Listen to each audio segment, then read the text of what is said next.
nongeye kubasuhuza mbabwira nti nimuhorane amahoro y'Imana.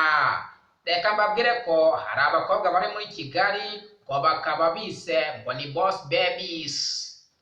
Abo ngabo ngo nibo bamanuka bakajya Nigeria.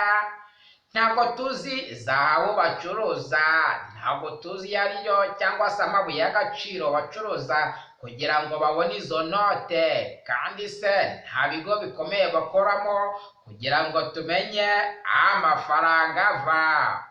Ahubwo ikigo cy'imisoro n'amahoro kigomba kujya kimenya imitungo yabo ndetse n'ayo mafaranga yaba bakayatangira imisoro.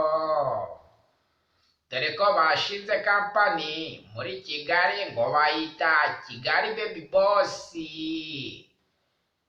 Ntabwo nzi impamvu yabyo, namwe mujye mubyitaho. Gusa icyo nagira ngo mbashishikarize ni uko bamwe muri bo ngo ntibagitinya inda,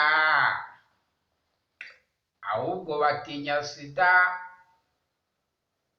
Nta nubwo bashaka gukoresha agakingirizo,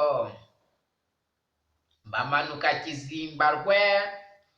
Abasore bacu amafaranga yarashize, nabo bakamanuka Kizimbarwe bagakuramo imitezi, mburugu ndetse n'izindi ndwara, utibagiwe n'agakoko gatera sida. Banyarwanda, banyarwandakazi, nimureke dushishikarize buri muntu wese, cyane cyane urubyiruko kuko arirwo Rwanda rw'ejo, kugira ngo twirinde kunywa ibiyobyabwenge harimo urumogi na za mugo ndetse na za nzoga za ndundubwonko. Hari aho bikomeje kuba ikibazo gikomeye, ugasanga abana batoya barimo baranywa inzoga ndetse n'ibiyobyabwenge.